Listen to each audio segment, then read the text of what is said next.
Olá, seja bem-vinda, aluna, seja bem-vindo, aluno, a mais uma aula da TV REME, aqui nos estúdios da TVE. Hoje nós vamos trabalhar parte de um período muito importante da história republicana brasileira, certo? Parte de um período chamado de período democrático brasileiro, que é um período que vai de 1945 a 1964. Por que esse período é chamado de período democrático brasileiro? Porque é um período de intervalo entre duas ditaduras, dois regimes autoritários, a ditadura do Estado Novo de Getúlio Vargas e a ditadura militar de 1964.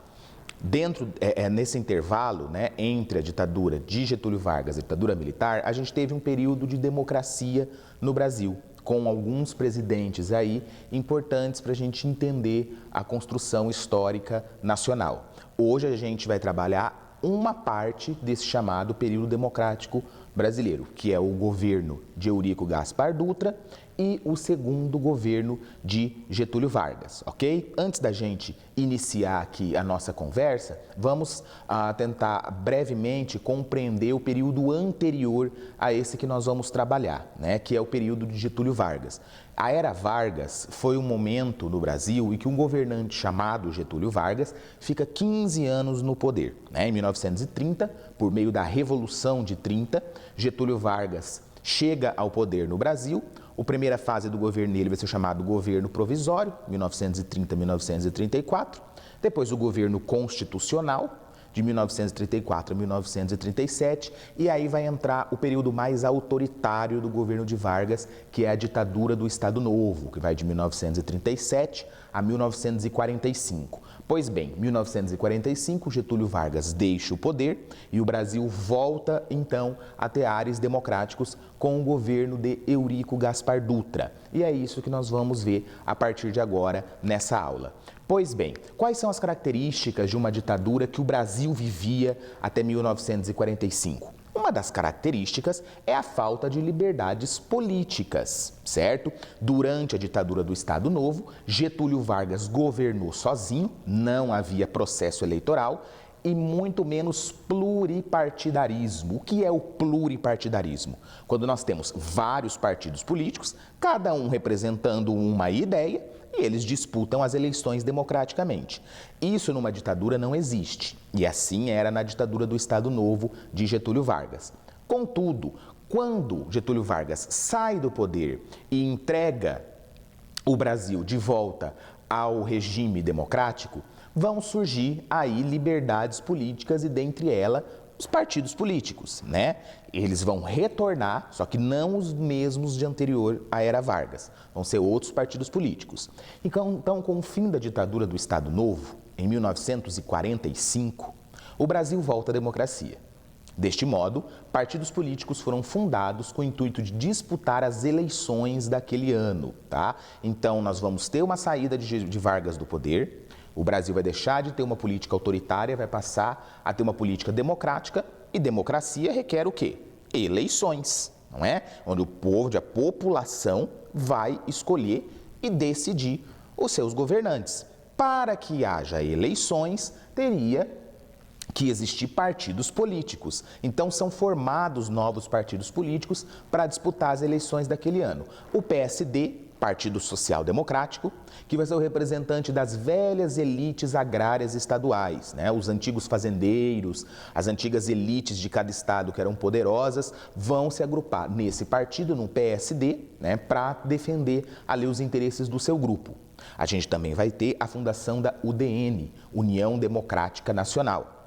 Ela era antigetulista, ou seja, anti-ideias de Getúlio Vargas. A gente vai falar um pouquinho das ideias de Getúlio Vargas mais para frente, né? A UDN combatia a intervenção do Estado na economia e nas relações de trabalho. Ou seja, que o Estado não tinha que intervir na economia, que o Estado não tinha que garantir relações de trabalho, que isso tinha que ser feito pelo mercado, isso tinha que ser feito, né, pela livre economia e pelo livre comércio. Além de defender a abertura do país ao capital estrangeiro. A UDN era, então, considerada um partido capitalista, certo? Um partido extremamente capitalista, o qual os investimentos estrangeiros teriam que entrar no Brasil, as multinacionais, os empréstimos estrangeiros poderiam entrar no Brasil, era isso que eles defendiam.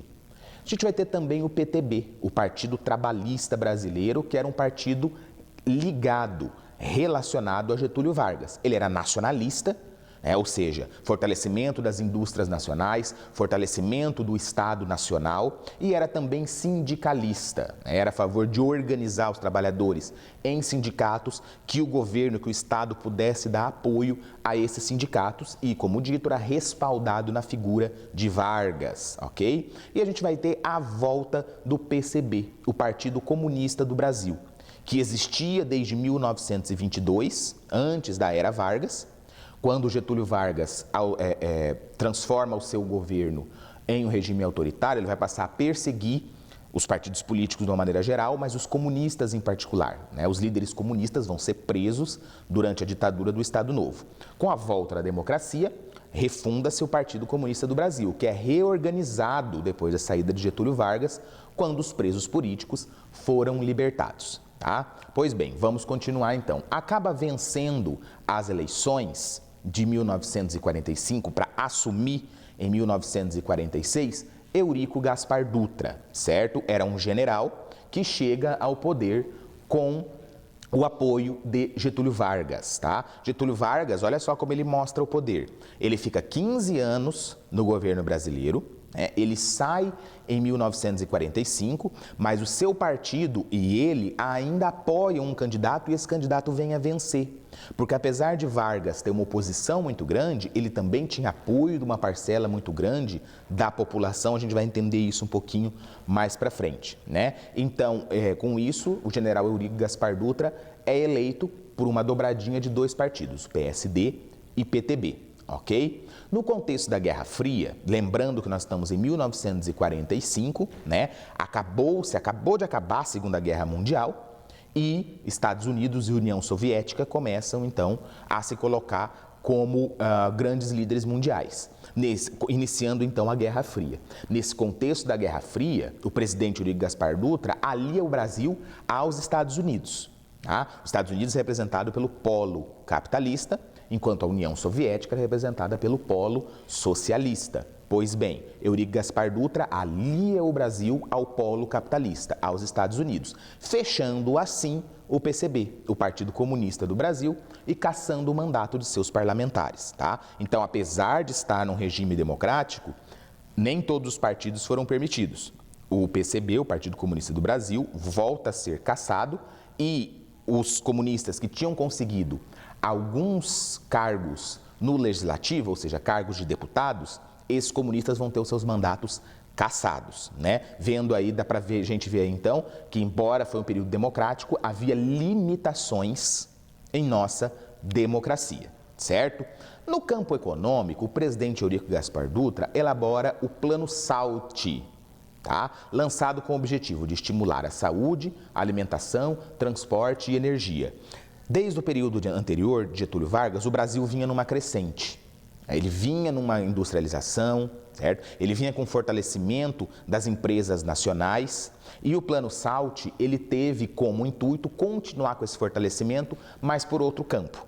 Getúlio Vargas utilizava o dinheiro do Estado, utilizava o dinheiro público para fortalecer a indústria nacional, fortalecer as empresas nacionais, promover aí uma modernização das leis trabalhistas. Eurico Gaspar Dutra vai continuar com esse processo, mas ele vai adotar o liberalismo econômico. O que é isso? O que é o liberalismo econômico? É quando, além do dinheiro público para financiar obras, para sustentar indústrias, para modernizar as leis trabalhistas, você também aceita dinheiro privado, dinheiro de empresas privadas e dinheiro de outros países. E então é essa política que Eurico Gaspar Dutra vai implantar no Brasil, o que faz acabar com a reserva de moeda devido à extrema importação. O que é isso? Quando o Brasil passa a adotar uma política mais liberal, ou seja, abrir os seus mercados para investimento estrangeiro e para produtos estrangeiros, o Brasil vai passar a comprar muitos produtos importados. O Estado brasileiro vai passar a investir em produtos importados, o que vai fazer com que cada vez ele gaste mais com isso e a nossa moeda, as nossas reservas acabam diminuindo demais. Então, nos 2 últimos anos, essa política liberal do Plano SALT, ela é substituída por uma maior intervenção do Estado, ou seja, o Estado vai passar a investir mais no próprio desenvolvimento do país e não tanto no capital estrangeiro, o que gerou um crescimento econômico, né? Mas gerou também inflação. Quando o Estado gasta demais, quando o governo gasta demais e não tem produção suficiente para sustentar esse gasto, o governo vai gastando, imprimindo moeda, deixando as contas públicas um pouco desbalanceadas e isso faz com que causasse inflação, certo? Então, durante o governo Dutra, a inflação no Brasil, houve o crescimento, mas a inflação no Brasil aumentou, certo?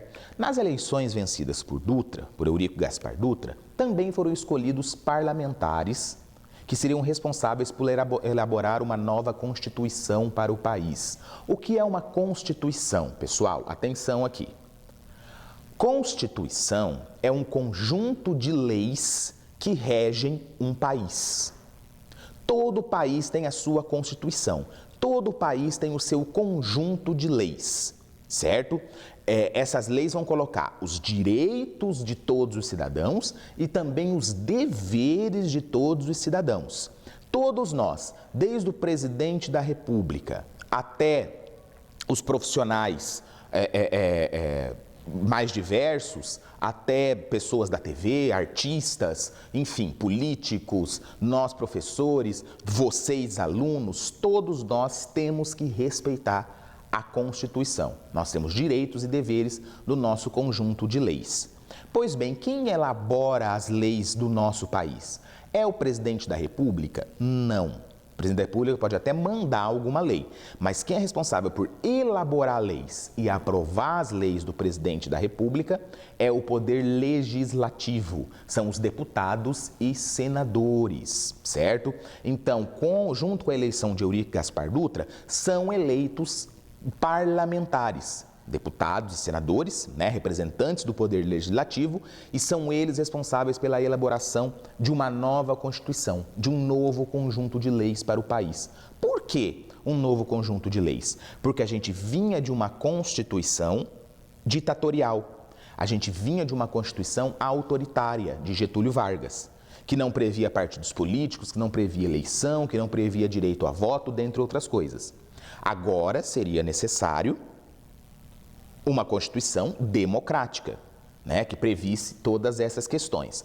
Por isso, esta carta, a nova Constituição de 1946, era democrática e tem aqui como os principais pontos. Garantiu o direito ao voto, então as pessoas passaram a poder votar, né? As pessoas votavam antes do período da ditadura do Estado Novo de Vargas, passaram a votar, né? Mas continuou excluindo os analfabetos, que era grande parte da população brasileira. Os analfabetos continuaram não podendo votar. Assegurou a liberdade de expressão. O que é isso? Os jornais puderam ter sua liberdade de denunciar o governo, de apontar o que estava errado. Os artistas, o cinema, a música, tudo isso numa ditadura está censurado. Ou seja, não se pode falar mal do governo. Já numa democracia, todos os órgãos de imprensa, de comunicação, de artes, os professores, os escritores, podem apontar os erros do governo e criticar. Confirmou o ensino primário universal e gratuito. O que é isso? Todas as crianças tinham direito à escola e à escola gratuita, porque senão somente filho de rico iria estudar. Né? Se você só tem escola paga, os filhos dos pobres não conseguem pagar as mensalidades. Então, essa Constituição de 46 confirmou o ensino primário universal e gratuito. Instituiu o salário mínimo, que antes não existia. Né? O pagamento era feito conforme acordos entre patrões e empregados, não tinha uma lei dizendo, abaixo disso o patrão não pode pagar. Foi instituído em 1946 o salário mínimo, né? Que existe até hoje essa lei. As pessoas não podem receber menos do que o salário mínimo.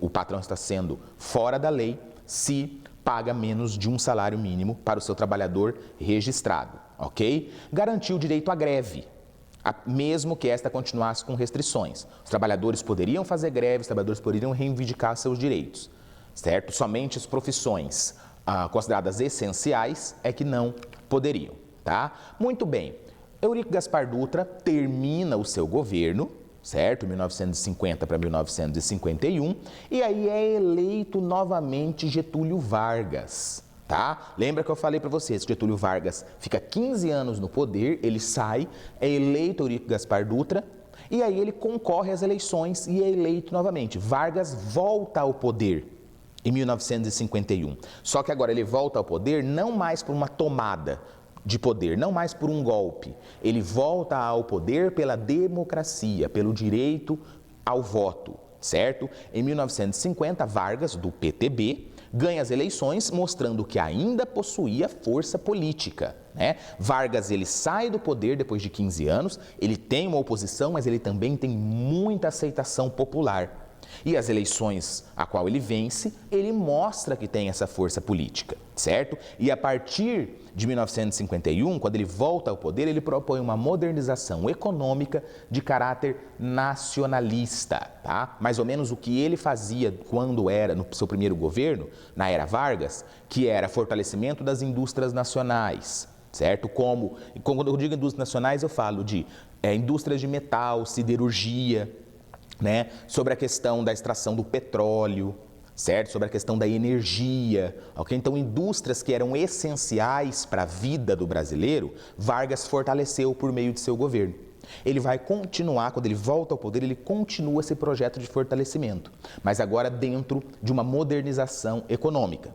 Em 1951, cria-se, por exemplo, a Comissão Mista Brasil-Estados Unidos, que era uma comissão em que os Estados Unidos, por ter uma experiência econômica muito grande, passava a recomendar ao Brasil meios de se modernizar a economia. E isso culminou com a fundação do Banco Nacional de Desenvolvimento Econômico, o BNDE, em 1952, que era responsável por financiar, por conceder empréstimos às indústrias nacionais, às empresas nacionais que desejassem crescer economicamente, ok? Vargas também sugere a criação da Eletrobras e no ano seguinte funda a Petrobras, estabelecendo o monopólio da produção de petróleo para o Estado. Vargas disse que empresas que eram essenciais para o funcionamento do país não poderiam ser vendidas a empresas privadas, a empresas particulares, né? Então ele sugere, por exemplo, a criação de uma empresa, de uma indústria que iria ser responsável pela energia elétrica de todo o país, já que a energia elétrica é um serviço essencial, né? E ele sugere a criação da Eletrobras, que vai ser implementada um pouquinho depois. E no ano seguinte, 1953, ele funda a Petrobras, que com certeza todos vocês aí já ouviram falar, porque é uma das nossas maiores empresas até os dias de hoje. Ele considerava que o petróleo, Vargas, né, considerava que o petróleo era essencial. Por que o petróleo é essencial? Porque é o petróleo que faz combustível, por exemplo. A gasolina vem do petróleo. Sem gasolina, o país para. Não só os ônibus e carros, mas os alimentos não conseguem chegar nos lugares, porque a maioria deles é distribuídos por caminhões. Então, por conta disso, Vargas ele resolve criar uma indústria nacional pública do governo para extrair e produzir o petróleo e produzir os seus derivados, né? Que vai ser a Petrobras, a maior empresa pública brasileira, responsável pela extração do petróleo. Com isso, Vargas colocava no Estado, né, no governo, a responsabilidade da produção de combustíveis e de outros derivados de petróleo, né? E tirava, então, das mãos estrangeiras, do capital estrangeiro, a possibilidade de controlar o nosso petróleo, de controlar o nosso combustível. Essa imagem, esse cartaz que vocês estão vendo aqui, é um cartaz da propaganda da criação da Petrobras. A gente lê ali, né, a gente vê a bandeira do Brasil e esse que está assinando é Getúlio Vargas, tá? É o presidente criador da Petrobras. E o cartaz diz o seguinte: para seu governo, ele diz: ninguém arrebata das minhas mãos a bandeira nacionalista. Né? Então, percebendo essa questão, essa ideologia nacionalista de Vargas, de fortalecimento das indústrias nacionais, de que os serviços essenciais de um país fossem controlados por indústrias públicas do governo e não por indústrias particulares ou internacionais, né? E aí tem ali o nome, né? Petrobras, e o lema: o ouro negro, porque o petróleo é negro, que dará a independência do Brasil. Porque esse petróleo, além do refine e combustível, o petróleo é muito valioso no mundo. O mundo precisa de petróleo para muita coisa, né? E o Brasil, extraindo esse petróleo, passaria a vender esse petróleo e ganhar muito dinheiro com ele, o que foi que aconteceu, tá? A Petrobras passa a dar muito lucro para o Brasil, tá? Com a venda do petróleo para outros países, porque tem muitos países que não têm petróleo, tá? Mas todos os países precisam de petróleo, ok? É claro que toda essa política nacionalista de Getúlio Vargas vai gerar oposições, né? O descontentamento com setores dominantes, como os grandes empresários ligados ao capital estrangeiro e os chefes das Forças Armadas, ameaçavam a permanência de Vargas no poder. Com isso, nacionalizando tantos produtos valiosos, como energia, como petróleo, né? Vargas vai criar a ira de empresários que eram ligados ao capital estrangeiro de outros países e a ira também de países poderosos que desejavam a exploração das nossas riquezas aqui em nosso solo, né? O nacionalismo getulista também descontentava interesses nacionais. Tinham vários empresários nacionais que, na verdade, queriam abrir os mercados, queriam abrir para o capital estrangeiro para a exploração das nossas riquezas, né? Setores da imprensa, comandados por Carlos Lacerda, representante da UDN, vamos lembrar? A UDN é o partido antigetulista, é aquele partido que era contra Getúlio Vargas, né? E um dos principais expoentes dele era Carlos Lacerda, dono de jornais e que controlava grande parte da imprensa, tanto no Rio de Janeiro quanto em São Paulo, né? Então, Carlos Lacerda, representante da UDN, e outros opositores de Vargas promoviam campanhas acusando Vargas de simpatizar com o comunismo, o que não procedia, e de ser corrupto, né? Então haviam diversas campanhas para tentar minar o nome de Vargas, para tentar diminuir os poderes de Vargas e fazer com que ele deixasse de nacionalizar as riquezas brasileiras, ok? Após um atentado frustrado contra Lacerda, o chefe da guarda pessoal de Getúlio Vargas tentou assassinar o Carlos Lacerda, o opositor, e deu errado, foi na Rua do Termidor, e deu errado esse atentado, né? Mas era o que Carlos Lacerda precisava para acusar Getúlio Vargas de ditador, de assassino, né? Então Vargas passou a ser pressionado por setores importantes da política e do exército. Pressionado para quê? Para deixar o poder. Vargas vai, apesar de ter apoio de parte da população, ele vai cada vez mais perdendo apoio de setores importantes, tanto da política quanto das Forças Armadas, do Exército principalmente, né? Que disseram então que se Vargas não saísse, o que ia acabar acontecendo é que iam se retirar Vargas do poder. Tornava-se inevitável, então, um golpe de caráter civil-militar, um golpe de Estado, em que os civis opositores a Getúlio Vargas, com a ajuda do Exército, com a ajuda das Forças Armadas, iriam retirar Getúlio Vargas do poder.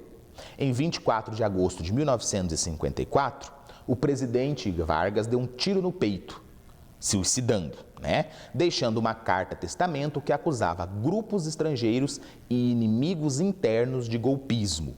O que aconteceu? Vargas suicidou, por que ele tomou essa atitude tão radical? Vargas percebeu, em 1954, que não conseguiria terminar o mandato, que realmente as oposições, lideradas pela UDN, aliaram-se ao exército brasileiro e iam dar um golpe de Estado, iam tomar o poder. Os militares, junto com os opositores políticos, tomariam o poder. Vargas provavelmente sairia do Palácio do Catete, lembrando que a capital do Brasil na época era o Rio de Janeiro, tá? Não existia ainda Brasília, e a residência do presidente era o chamado Palácio do Catete. Provavelmente ele sairia de lá algemado, humilhado, iam levar Vargas para a prisão, raspar a cabeça dele, tirar uma foto de prisioneiro, e ele não ia, jamais, né, gostaria de sair assim para os seus inimigos. Uma outra questão é que, percebendo que ele ainda tinha popularidade e tomando uma atitude radical como essa, ele poderia evitar esse golpe de Estado, né, porque ele iria causar a revolta de grande parte da população, o que acabou aí acontecendo, né? A reação popular ao suicídio de Vargas foi imediata. Os jornais oposicionistas e a Embaixada dos Estados Unidos sofreram ataques, certo? Por que os jornais oposicionistas e a Embaixada dos Estados Unidos sofreram ataques? Porque na carta-testamento que Vargas deixou, ele apontava ali que os jornais de Carlos Lacerda, que o próprio Carlos Lacerda e setores da UDN estavam querendo promover, montando, né, um golpe de Estado. Então, vários jornais foram atacados. E Vargas também acusava grupos estrangeiros, internacionais, de terem interesse no petróleo, de terem interesse nas riquezas e, por isso, estavam apoiando um golpe para retirá-lo do poder, para poder colocar as mãos dessas riquezas. Então, vários apoiadores de Vargas, mais radicais, acabaram incendiando a embaixada dos Estados Unidos. Essas manifestações impediram a tomada de poder pelos militares, garantindo a posse do vice-presidente Café Filho. Getúlio Vargas tomou uma atitude extrema, suicidou. Isso fez com que aquele setor, aquela parte da população, que era uma grande parte que o apoiava, passasse então a se revoltar contra os seus opositores e ir às ruas.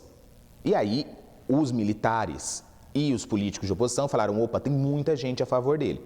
Não é a hora, né? Nós não vamos conseguir perpetrar uma tomada de poder. E aí assumiu a posse do vice-presidente Café Filho. Estamos chegando ao final, vamos analisar uma questão aqui. Getúlio Vargas foi, na República Brasileira, o governante que mais tempo permaneceu no poder. Tá? Ele fica quase 20 anos, se a gente contar os dois momentos que ele fica, 1930 a 1945 e 1951 a 1954. Né? Tendo inclusive que recorrer a medidas autoritárias para isso. Vargas, não nesse mandato que a gente viu que foi democrático, mas no primeiro ele implantou a ditadura do Estado Novo, foi um autoritário. Mesmo assim, o presidente sempre contou com grande apoio popular e até hoje figura no imaginário como o pai dos pobres. Por qual motivo Vargas entrou para a história com esta imagem perante a população? Pessoal, no período em que Vargas ficou no poder, primeiro que houve uma modernização grande das leis trabalhistas. Leis que existem até hoje no nosso país foram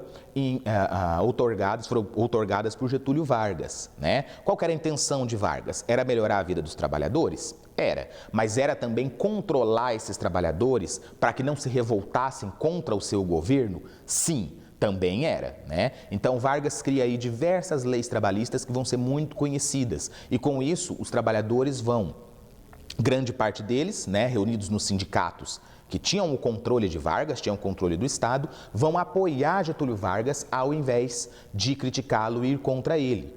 Então, as leis trabalhistas criadas por Getúlio Vargas melhoraram a vida dos trabalhadores, mas mantiveram os trabalhadores dentro, vamos dizer assim, do sentido de governo que Vargas tinha dado.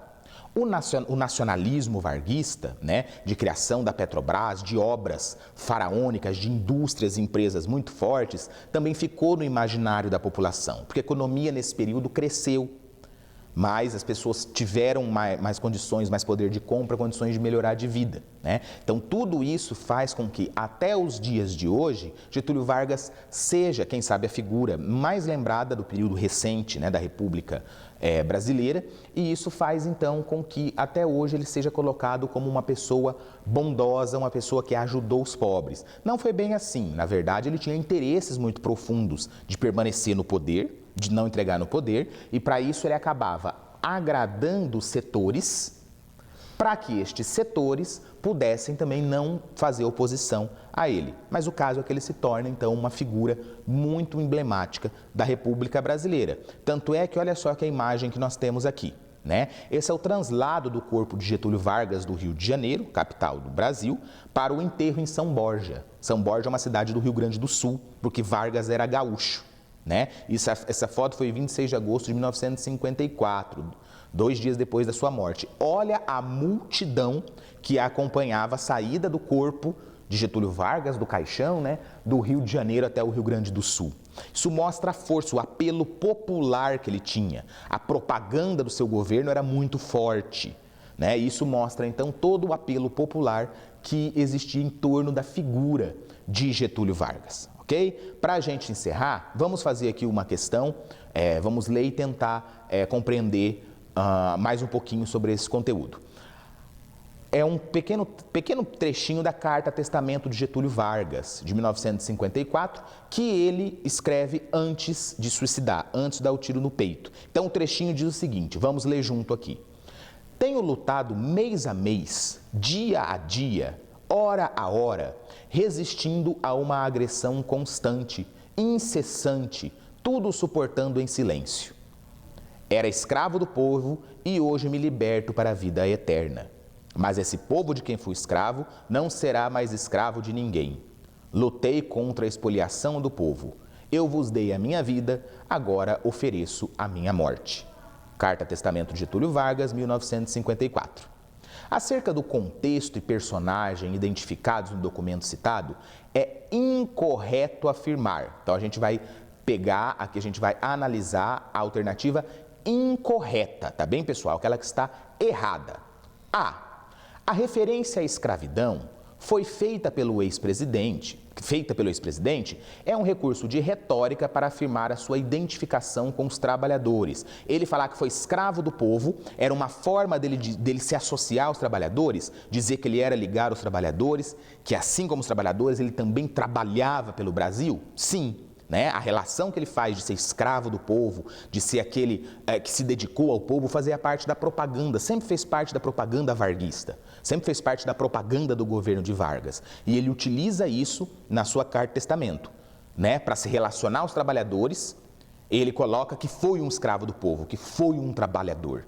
Né? Então a alternativa A está certa e a gente quer a errada. B. Os mais poderosos adversários de Vargas, nessa conjuntura, os quais ele alega agredi-lo constantemente, são os comunistas liderados por Luiz Carlos Prestes. Essa está certa ou está errada? Pessoal, é essa que está incorreta, tá? E é por uma questão. Os mais poderosos adversários de Vargas, né, não eram necessariamente os comunistas liderados por Luiz Carlos Prestes. Luiz Carlos Prestes era um líder do Partido Comunista, tá? E realmente ele era contrário a Getúlio Vargas. Certo? Mas não eram eles os mais poderosos. Os mais poderosos eram os interesses internacionais, era o UDN, era o Carlos Lacerda, tá? Então, essa alternativa está incorreta. Mas vamos dar uma olhada nas outras. A UDN, oposição ao varguismo, pagou um alto preço político por isso, como evidenciou a eleição de Juscelino Kubitschek. Tá certo, pessoal. A UDN era o principal inimigo de Getúlio Vargas, tá? E ela desejava um golpe de Estado para chegar ao poder. Vargas suicida, evita o golpe de Estado e nas eleições a UDN perde, ganhando um político que tinha mais ou menos o mesmo ideal de Getúlio Vargas, que era Juscelino Kubitschek. Então está correta. Tá? D. O mais duradouro legado varguista, a legislação trabalhista, permaneceu sem sofrer grandes alterações por praticamente todas as décadas subsequentes à sua morte. Verdade, tá, pessoal? Vargas cria CLT, a Consolidação das Leis do Trabalho, cria outras leis complementares e essas leis vão permanecer por muito tempo. Se a gente acompanhou o debate da reforma trabalhista, que houve aí há 2 anos atrás, a gente vai ver que muito se falava que a CLT era da época Vargas, era antiga, que tinha que modernizar, enfim, uma série de questões. Então tá certa, as leis trabalhistas imputadas por Getúlio Vargas se mantiveram muito tempo no poder. E o suicídio de Vargas é um desdobramento da acentuação da crise política em seu governo após o atentado da Rua Toneleiro. Sim, está correta. Rua Toneleiro, como eu disse para vocês, foi o local onde o chefe da guarda, Getúlio Vargas, acabou promovendo um atentado contra Carlos Lacerda, que não deu certo. Carlos Lacerda passa a usar isso para acusar Vargas de ditador e assassino, e um dos desdobramentos é a perda de apoio de Vargas e o seu consequente suicídio. Então está certo, a incorreta é a B. Ok, pessoal? Muito obrigado então pela atenção de vocês. A gente termina a nossa aula aqui. Espero que vocês possam pesquisar e se aprofundar mais nesse tema. Muito obrigado pela atenção e um bom estudo.